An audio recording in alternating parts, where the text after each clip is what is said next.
Coucou, je suis super contente de vous retrouver pour cette nouvelle année 2025.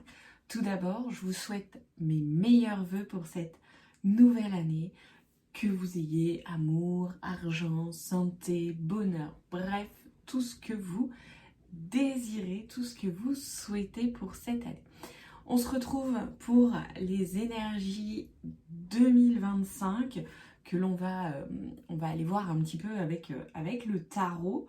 Je vous conseille d'aller voir ce que disent certains médiums, enfin bref, d'aller aussi prendre pas mal d'infos puisque 2025 semble être une année qui va quand même assez fortement bouger, que ce soit dans ses énergies astro, numéros ou médiumniques. Donc je vous conseille d'aller prendre des infos à droite à gauche. Bien sûr, comme d'habitude, vous prenez ce qui résonne pour vous, vous prenez ce qui vous parle. Et puis si vous souhaitez un petit peu plus d'infos, je vous ai fait sur Insta un post avec les énergies par signe astro. Donc je vous conseille d'aller le voir. Allez, c'est parti, on va aller voir un petit peu ce que nous réserve cette année 2025 avec les cartes. Allez, pour cette nouvelle année, j'ai pris le Lightseer Tarot. Il y avait longtemps que je ne l'avais pas utilisé. Donc, on y va, c'est parti. On va aller voir un petit peu ce qui nous attend, ce que nous réserve cette année 2025. Donc comme je vous le disais, vous prenez ce qui résonne, vous prenez ce qui vous parle. Et on va aller voir un petit peu les énergies qui nous entourent. Ok, alors on commence avec un 2 d'épée. On commence avec une idée. Alors, le 2 d'épée, il parle de choix, de faire ses choix. Mais on voit quand même qu'elle a les yeux bandés et qu'elle semble se débattre avec différentes ficelles. Là. C'est les oiseaux là qui sont au-dessus de sa tête semblent l'attaquer. Et en même temps, quand on regarde son visage de près, elle ne semble pas plus apeurée que ça. Donc, on est sur faire des choix et pour ça, il va falloir regarder les choses en face. C'est-à-dire que là, elle se débat, mais sans regarder réellement ce qui se passe. Donc, elle se débat dans le vide ou dans le noir. Et on a vraiment besoin, là, sur cette année 2025, de voir les choses. Alors, peut-être qu'il y a des vérités qui vont ressortir. Peut-être qu'il y aura des infos qui étaient jusque-là cachées qui vont venir à nous et qui vont nous permettre vraiment de voir les choses. En tout cas, moi, le premier indice, le premier conseil, cette première carte pour cette année 2025, ce serait enlève en fait le bandeau que tu as sur les yeux et regarde les choses telles qu'elles sont réellement, dans leur vérité vraie, j'allais dire, mais c'est toujours un petit peu bancal ça, mais en tout cas dans la vérité qu'elles ont pour toi. Et peut-être que ça va te demander aussi de regarder les choses différemment, sous un nouvel angle. On peut aussi imaginer qu'avec le bandeau sur les yeux, tu laisses plus de place à tes ressentis, à ton intuition, à tes autres sens pour regarder cette vérité. En tout cas, on peut partir du principe de cette idée déjà qu'il va y avoir des vérités mises à nu peut-être et que ces vérités vont te permettre de faire des choix. En tout cas, il faut déjà que tu enlèves là ce bandeau que tu as sur les yeux pour regarder les choses telles qu'elles sont réellement. Ok, on continue dans les épées avec ce 9 d'épée. Donc tu vois, on est vraiment dans une ambiance quand même déjà un petit peu, on va dire un petit peu sombre. Mais avec ce 9 d'épée, on a des angoisses, des insomnies qui peuvent être là, des peurs certainement. Alors, peut-être que les choses que tu veux pas voir sont liées à certaines peurs, à certaines souffrances, à certains traumatismes. On voit là ce personnage sur cette carte qui est accroupie dans l'herbe, les mains sur les yeux avec un oreiller à côté d'elle. Elle pleure, elle est triste. On a au-dessus de sa tête des oiseaux noirs qui se battent et il y a quand même un oiseau blanc qui est là et qui semble être dans la lumière. Alors, on a pour moi donc cette idée où les choix que tu dois faire, ce que tu ne veux pas voir, sont liés à des peurs, hein, bien sûr, à des souffrances, à des traumatismes. Ça peut créer des cauchemars, des insomnies, j'irai pas jusqu'à dire de la dépression, mais tu vois, un petit peu cet état dépressif en mode coup de blues, etc. D'ailleurs, si tu as besoin, si tu en ressens le besoin, n'hésite pas à te faire accompagner sur cette année 2025 qui peut être, vu comment elle commence, un petit peu lourde à porter. En tout cas, ce 9 d'épée, il vient quand même aussi nous dire qu'il y a une libération qui va se faire. Il y a quelque chose qui commence à se libérer.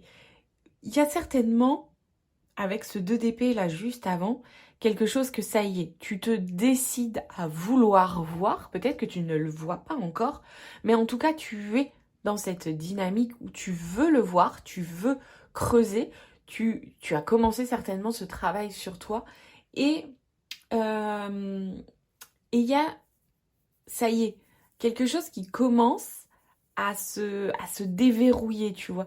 C'est comme si on imagine un cadenas à code et ça y est, tu as le premier numéro, tu vois. Et bon, il faut encore que tu cherches les numéros suivants, mais t'as entendu le petit clic du premier numéro et les choses commencent à s'ouvrir pour toi. Et j'ai vraiment cette sensation sur 2025. Alors, on est bien sûr sur une année 9, hein, donc c'est une année qui termine un cycle. C'est une année qui va aussi demander à faire le ménage. C'est une année qui peut être, comme je te le disais, lourde, mais dans le sens où elle te demande à te libérer de ce qui te convient pas. Et j'ai vraiment cette idée d'une ouverture qui se fait pour aller plus loin. Alors attention, qui dit ouverture dit aussi travail intense avant pour pouvoir avancer. Je te conseille vraiment d'aller écouter d'autres tarologues, si tu le souhaites, médiums, astrologues, pour comprendre un peu les énergies de 2025.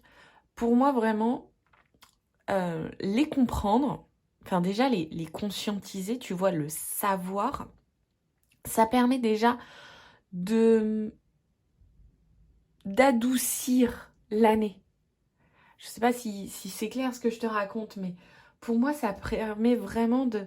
Comme tu as conscience de ça, comme tu l'as déjà entendu, tu vois, il y a une forme de préparation qui se fait. Et là, avec ces cartes, je te le conseille d'autant plus, puisque si tu suis un peu le tarot, on sait que les cartes d'épée, c'est pas les plus agréables. On sait qu'il y a beaucoup de choses qui se passent dans la sphère de la tête, du mental, de la communication. Et tu as vraiment besoin de libérer certaines choses et vraiment d'avancer vers ça. Allez, je continue. Une reine d'épée. On continue sur les épées. Hein. On est vraiment dans une année où il y a beaucoup de choses qui vont passer dans le mental. Alors cette reine d'épée, tu la vois beaucoup plus posée. Elle est assise, elle semble être assez en hauteur. Tu vois, c'est comme si elle avait pris, elle a pris de la hauteur. On la voit dans un ciel quand même assez bleu, bleu et blanc. Elle est assise, elle a son épée à la main, les jambes semi-croisée, hein, elle a une jambe pliée debout mais une autre jambe pliée sur le côté, tu vois, c'est une semi-position du tailleur si je peux te l'expliquer comme ça. Et puis elle a la tête haute et elle regarde au loin. Et tu vois, je pense que ça fait écho à ce que je te disais juste avant, d'aller écouter d'autres praticiens. Tu as une vision plus générale des choses et ça te permet de prendre de la hauteur sur ce que tu vis ou sur ce que tu vas vivre. Alors cette reine d'épée, elle peut paraître froide et hautaine, mais en fait, elle est juste droite, tu vois. Elle a ce côté où, justement, elle a un sens de la justice qui est assez prononcé et elle est dans une forme d'analyse avec toute la bienveillance des reines, hein, du pouvoir féminin, mais elle a ce côté quand même qui va être assez tranchant. Et donc, on peut imaginer qu'après avoir fait des choix, après avoir libéré certaines choses, tu vois, elle va devenir plus sélective. Donc peut-être aussi que toi, tu vas faire des choix qui vont être en conscience, des choix justes pour toi, des choix qui sont connectés à ta vérité, et tu vas devenir beaucoup plus sélective. Alors tu peux paraître plus froide, plus ouais, plus sélective, je cherche un autre mot, mais en fait, j'ai cette idée-là où, tu sais, c'est comme une personne qui dit oui tout le temps, dit oui tout le temps à tout et à tout le monde, et qui, à un moment, fait passer ses besoins en priorité, ose dire non, et on la prend en fait d'un coup pour quelqu'un d'égoïste, qui est jamais disponible, etc. Alors que elle s'est laissée embarquer jusque-là, et là, elle ose enfin, tu vois, une forme d'affirmation. Eh bien, c'est ça avec cette reine d'épée. Il y a vraiment ce côté, j'ose enfin m'affirmer, j'ose enfin faire ce qui est juste pour moi, faire ce qui est aligné avec mes valeurs, avec ma vérité. Et donc, effectivement, ça peut paraître froid et distant pour certains, puisque d'un coup, il y a un changement qui s'opère. Mais en même temps, avant, tu te retrouvais un peu perdu. Donc, il est temps aussi d'avancer. Ok, ça y est, on a des cartes un peu plus agréables. Je pense qu'il y a une vraie évolution qui va se faire sur 2025. Et je pense notamment sur ce début d'année 2025 où tu vas peut-être te sentir un peu emprisonné, un petit peu ballotté dans le sens, mais mentalement, hein, bien sûr, dans ta tête, devoir faire face certainement à certaines peurs, etc. Tu vas voir que ce premier trimestre, il peut être dans cette énergie. Après, ça s'améliore. Alors, le printemps arrive, on a ce magnifique 10 de coupe qui est là et qui vient adoucir un peu l'environnement. Et là, on a une notion de fête, une notion de partage, une notion de... Alors, j'allais dire de célébration, mais le 10 de coupe, c'est pas forcément ça. Mais on est plus dans cette idée de partager ensemble et de aussi se connecter beaucoup plus à ses émotions. Alors, après, si je prends les choses un petit peu différemment, on peut aussi se retrouver avec... parce que dans ma façon de poser les cartes, en fait, alors si tu es sur le podcast, tu le vois pas, mais dans ma façon de poser les cartes, j'ai posé aussi ce 10 de coupe sur ce 2 d'épée et ce 9 d'épée. On peut aussi avoir, dans ce début d'année,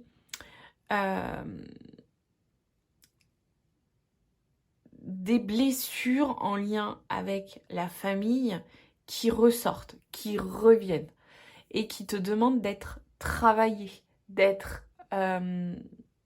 oui, c'est ça, d'être travaillé.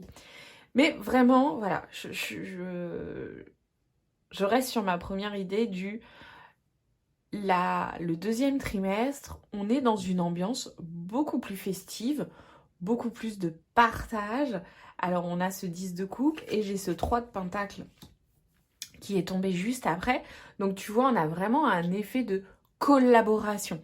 Alors avec le 10 de coupe, on a vraiment cette notion d'harmonie et de bonheur familial. Et avec ce 3 de coupe, on a ce 3 de pentacle, pardon, on a vraiment cette idée de travailler ensemble. C'est un petit peu comme si d'un coup, Alors, je vais te dire quelque chose qui semble très utopique, hein, mais j'ai toujours espoir que les choses évoluent dans ce sens, où d'un coup, tous les êtres humains se décident à travailler ensemble et en harmonie. Tu vois cette idée? Alors bien sûr, c'est très utopique. Bien sûr, ce sera fait à notre échelle, à chacun de nous. Mais en tout cas, voilà, tu vois, il y a cette idée-là de travail en collaboration. Peut-être que si tu as des projets, entoure-toi de personnes qui peuvent t'accompagner. Et regarde, on finit ce deuxième trimestre magnifique. Alors, on a vraiment une très très belle évolution, une très très forte évolution entre le premier trimestre et le deuxième trimestre, avec cette reine de Pentacle qui vient à la suite donc de ce 10 de couple, de ce 3 de Pentacle, cette reine de Pentacle très posée aussi. Hein. Tu vois, on finit le premier trimestre avec une reine d'épée, on finit le deuxième trimestre avec une reine de Pentacle. On a cette reine très posée, très... je trouve qu'elle a un côté très, très sorcière bienveillante, très guérisseuse, cette reine de Pentacle. Elle a des petites cornes en branches.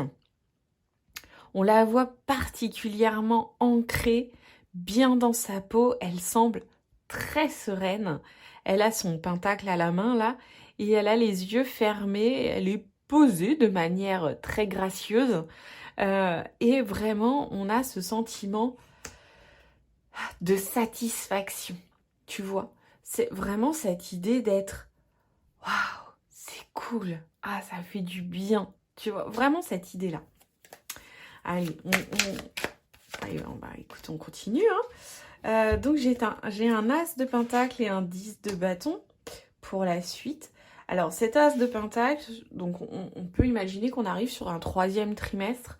Je suis partie en mode trimestre. Cet as de pentacle, il peut parler effectivement de rentrée d'argent, de nouveaux projets. Il peut parler de quelque chose qui se construit. On peut imaginer, tiens, sur ce troisième trimestre, l'achat d'une maison, etc. Alors, avec ce 10 de bâton, on peut se dire que ce projet, ou cette rentrée d'argent, elle peut être un petit peu lourde.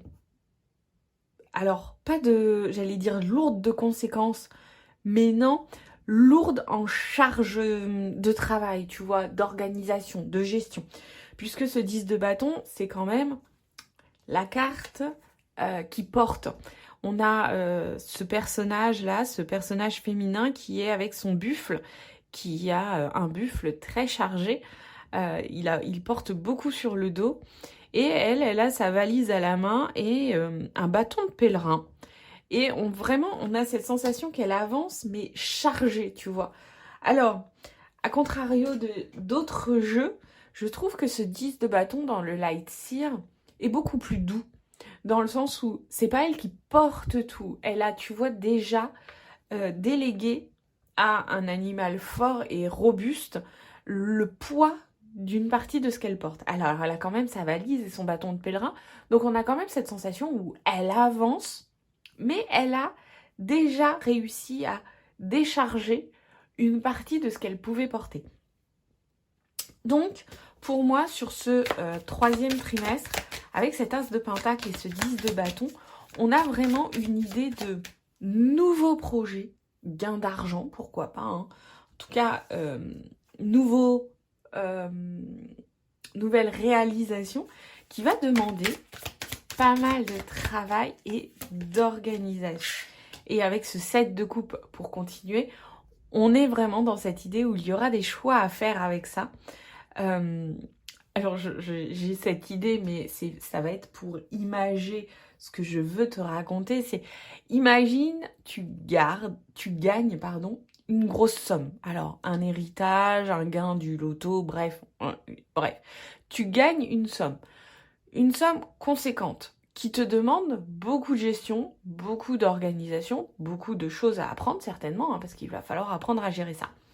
Et pour ne pas dilapider cet argent que tu viens de gagner avec ce 7 de coupe, eh bien il y aura des choix à faire, tu vois. Tu vas devoir faire des choix en fonction de ce qui te fait vibrer réellement. Ce 7 de coupe, on le voit, il est debout derrière des bols renversés. Imagine un peu le jeu Serpent et Échelle. Peut-être que tout le monde ne le connaît pas, mais c'est de ma génération. Et il est en train d'hésiter, on le voit, hein, il a une main à la bouche, en mode je réfléchis, avec l'autre qui pointe vers un bol, qui se dit « Oh, lequel je vais retourner ?» Et il y a cette idée de faire un choix en essayant de faire le choix le plus en accord avec ses valeurs, avec ses émotions, avec ses envies.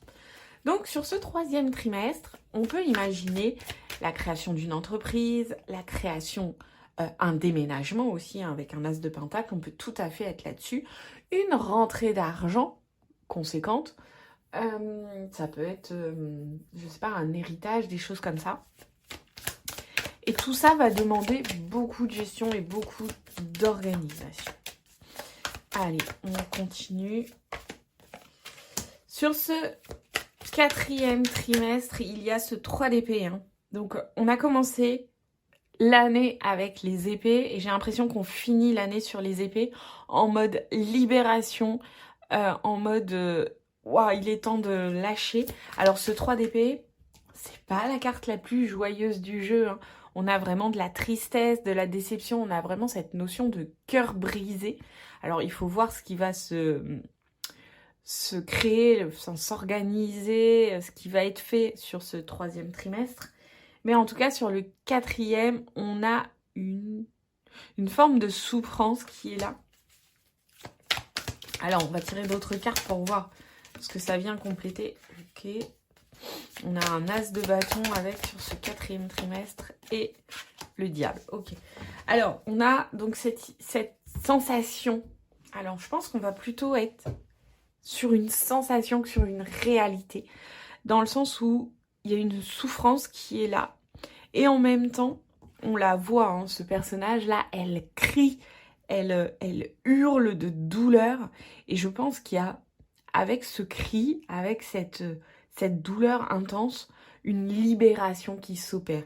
Et notamment avec cet as de bâton qui vient juste après. Je trouve que ces cartes sont assez opposées, dans le sens où là, on a vraiment la douleur du cœur, la souffrance, même si c'est des épées très mentales. Et après, on a cet as de bâton où il y a quand même cette étincelle qui s'allume et qui vient t'offrir de nouvelles opportunités. Alors, on peut imaginer que sur cette fin d'année 2025, c'est la fin de quelque chose, avec ce 3 d'épée, pour commencer autre chose, pour de nouvelles opportunités qui sont là. Cependant, ce diable-là qui t'appelle va te mettre face à des comportements, face à des schémas, face à des relations. Il va te mettre face à toi-même dans le sens de tes propres schémas négatifs, de tes propres blocages. Et c'est là, en fait, où on va voir, et où tu vas voir, si tu as compris tout le travail de libération qui a été fait sur 2025. C'est vraiment sur cette fin d'année 2025 que tu vas comprendre si le travail est fait, notamment avec ce diable, ou s'il y a encore des choses à faire. Ok, on a une année qui va quand même être très très dense, très très riche, et comme je te disais, qui va remuer pas mal. Donc, je te conseille fortement de te faire accompagner si tu le souhaites, hein, alors que ce soit tarot, que ce soit autre pratique. Moi, je propose du tarot coaching. On peut se retrouver tous les mois pour des séances, etc., pour vraiment t'aider à avancer dans ta vie, à faire le point sur tes blessures, tes schémas, tout ce qui te bloque et ce qui t'empêche d'avancer, sur tes projets, hein, bien sûr, aussi. En tout cas, voilà, une très, très grande année, une très riche année. Tu peux, comme je te le disais en début d'épisode, là, aller voir sur Insta pour aller voir un peu plus le message particulier avec ton signe astro. Tu peux aussi calculer la carte de ton année en additionnant ton jour et ton mois de naissance, plus l'année 2025, qui est une année 9. Et tu sors l'arcane majeur qui correspond à ça. Alors si tu es au-dessus de 21, tu n'hésites pas à réduire. Et puis si tu as besoin de plus d'infos, n'hésite pas à me voir sur Insta ou laisse-moi un commentaire sous cet épisode. Sur ce, je te dis à très très vite. Et puis je te souhaite une très très belle année 2025. À bientôt.